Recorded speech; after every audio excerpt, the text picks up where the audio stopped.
নমস্কার বন্ধুরা, আমি অরিন্দম চলে আসলাম আজকে এই মুহূর্তে বিরাট বড় একটা আপডেট নিয়ে। বিচারপতি অভিজিৎ গঙ্গোপাধ্যায়ের নির্দেশ কিন্তু আবার খারিজ করে দিল হাইকোর্টের ডিভিশন বেঞ্চ। হ্যাঁ, হাইকোর্টের ডিভিশন বেঞ্চ কিন্তু অমৃতা সিনহার একটা নির্দেশ খারিজ করেছে। 58,000 প্রাইমারি শিক্ষক নিয়োগ মামলাতে কিন্তু অমৃত সিনহা কিন্তু বলেছিল যে পর্ষদকে প্যানেল প্রকাশ করতে হবে, পর দিয়ে পর্ষদ আবার ডিভিশন বেঞ্চে যায়, সেটাও খারিজ করে দিল। এবং এই যে 5 তারিখে একটা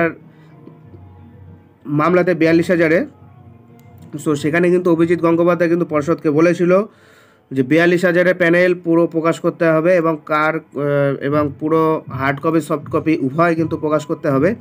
সো সেই নির্দেশকে এবার খারিজ করে দিল কলকাতা হাইকোর্টের ডিভিশন সৌমেন সেনের ডিভিশন বেঞ্চ। এবার পর্ষদ একটুখানি স্বস্তির নিঃশ্বাস নিল ঠিকই, কিন্তু বাঁচেনি।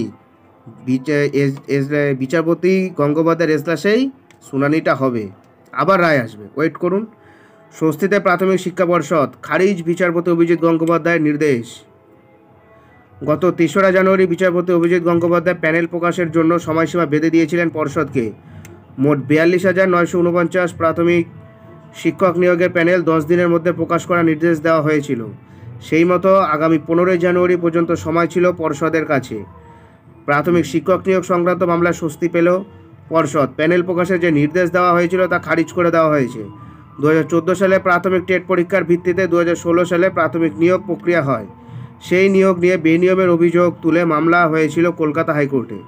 বিচারপতি অভিজিৎ গঙ্গোপাধ্যায় নির্দেশ দিয়েছিলেন অবিলম্বে ওই বছরের নিয়োগের প্যানেল পেশ করতে হবে আদালতে। সিঙ্গেল বেঞ্চের সেই নির্দেশকে চ্যালেঞ্জ করে মামলা হয়েছিল হাইকোর্টের ডিভিশন বেঞ্চে। বুধবার বিচারপতি সৌমেন সেনের ডিভিশন বেঞ্চ সেই নির্দেশ খারিজ করে দিয়েছে। গত 3রা জানুয়ারি বিচারপতি অভিজিৎ গঙ্গোপাধ্যায় প্যানেল প্রকাশের জন্য সময় বেঁধে দিয়েছিল পর্ষদকে।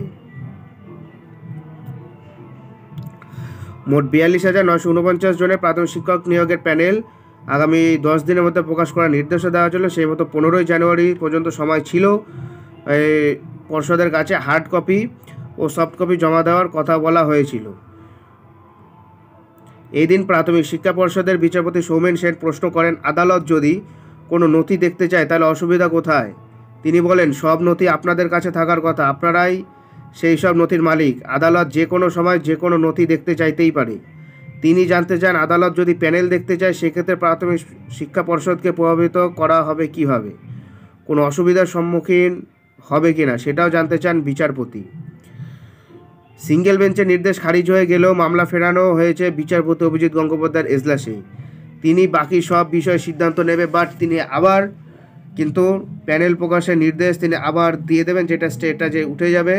ইতিমধ্যে আবার একটা সুখবর, 58,000 যে শিক্ষক নিয়োগের যে প্যানেল আছে সেটা কিন্তু বিচারপতি অমৃতা সিনহাকে, যেটা সৌমেন সেন যিনি বলেছিলেন যে এটার উপর স্থগিতাদেশ দিয়ে দেওয়া হলো, সেই স্টেটা কিন্তু উঠে গেছে। বিচারপতি অমৃতা সিনহা কিন্তু যে কোনো দিন 58,000 শিক্ষকের প্যানেল কিন্তু আবার চেয়ে বসতে পারে। সো বন্ধুরা, এটা হলো কি আজকেকার আপডেট। সো এরকম আপডেট পেতে হলে আমাদের চ্যানেল নিউজার অরিন্দমকে সাবস্ক্রাইব করে আমাদের পাশে থাকবেন। বন্ধুরা, দেখা হচ্ছে পরের ভিডিওতে। ভালো থাকবেন সবাই। জয় হিন্দ, বন্দে মাতরম, ভারত মাতা কি জয়, নমস্কার।